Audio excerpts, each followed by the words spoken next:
What's up, guys? Welcome to Sterling on Cinemas, and that's Cinemas with an S. And today I'll be giving you my review on Black and Blue as part of my Black Lives Matter series. Now, I know that this isn't really talking or centered on oppressed black people, but you know what? Police brutality, oppressed black people, it's the same concept. It's under the same it's under the same tree. Now, if you're new to this video, if this is the first video you're watching on my channel, don't forget to like, share, subscribe, and leave a comment on the section below. And if you're watching this on Instagram, do the same thing as well. Like, share it to your friends, comment on the section below. Now, let's get started. Black and Blue. It centers on a rookie policewoman in New Orleans named Alicia West, played by Naomi Harris, which you may know from the James Bond movies, Rampage, Collateral Beauty, you know, that kind of stuff. She inadvertently captures the shooting death of a young drug dealer on her body cam. After realizing the murder was committed by some corrupt cops, she teams up with the only person from the community who's willing to help her. But now, she finds herself on the run from both the vengeful criminals who vow to pursue her because they were led to believe that she killed that guy and not those cops, and the lawmen who desperately want to destroy the incriminating footage. So yes, it's a race against time. The stakes are real high. How she has to expose these people before it either gets destroyed or the criminals find her and kill her. Now, how do I feel about the story of Black and Blue? Well, like I said, this is one of those corrupt cop movies that is just as relevant today. This movie came out like almost a year ago. It's about to be almost a year, October 25th. But even still, it is always going to be relevant because this movie perfectly it feels like a conspiracy thriller just without the conspiracy, because we are all pretty well aware of how corrupt the system is and how flawed it is. But the thing that makes the movie so interesting is how it tells the story of corrupt cops from the scope of a dedicated good cop, hence Alicia West. But the moment we see somebody die in the hands of a cop, that is when the tone shifts up a level.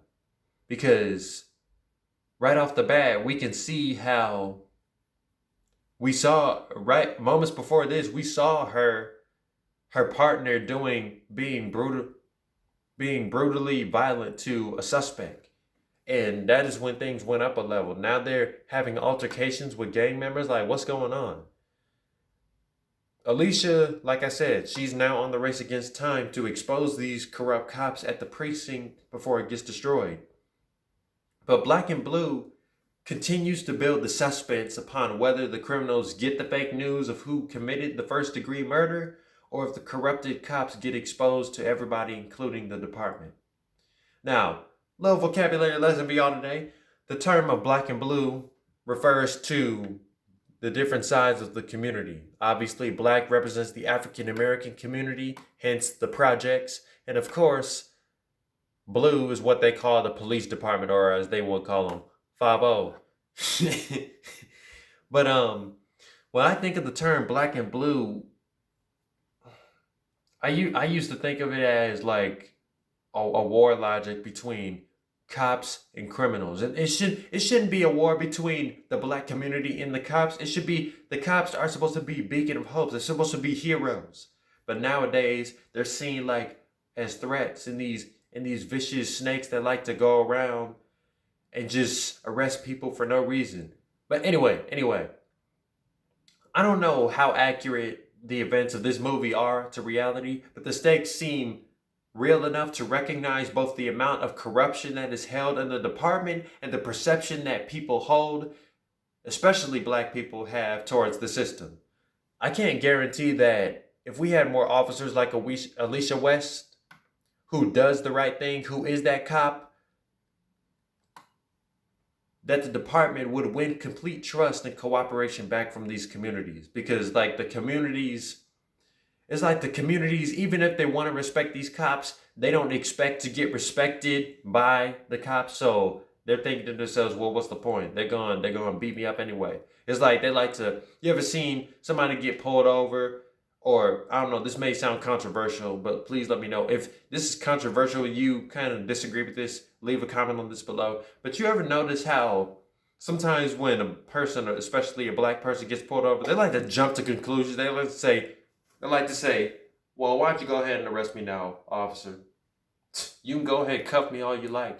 Like, they like to jump to conclusions, but I'm just saying that if we had more officers like Alicia West, people would start to change the way they perceive officers as less of a snake trying to bite them on the back every time they sneak up on them, and more like the beacon of light that they are meant to be seen as. But I bet if we did, we wouldn't become perfect. We would just start to slowly get better and people would be a little less worried. That's all. Now, the characters of Black and Blue. The character of Alicia West, like I said, is somewhat of a fish out of water because she is the one of the good cops that witnessed the death of a gang member in the hands of some dirty cops. She's like that goldfish in a pond full of sharks that she's trying to run away because she's gonna get bit by a whole bunch of them. But when she tries to go after her own fish, they can't even trust her because what a clown fish you are. I don't know, it's a bad analogy. Anyway, like I said, she's the only cop who has saw that what went down and will stop at nothing to unveil this tragic murder. The term Black and Blue made me think, like I said, it made me think of war as something, but the term refers to something that has been hurt physically or emotionally. In this case, it's kind of both ends of the rope. There was physical pain, obviously. There was physical bloodshed because of the gang member that the police officer shot, and the emotional pain comes from the gang members who were affiliated with the one who was wounded.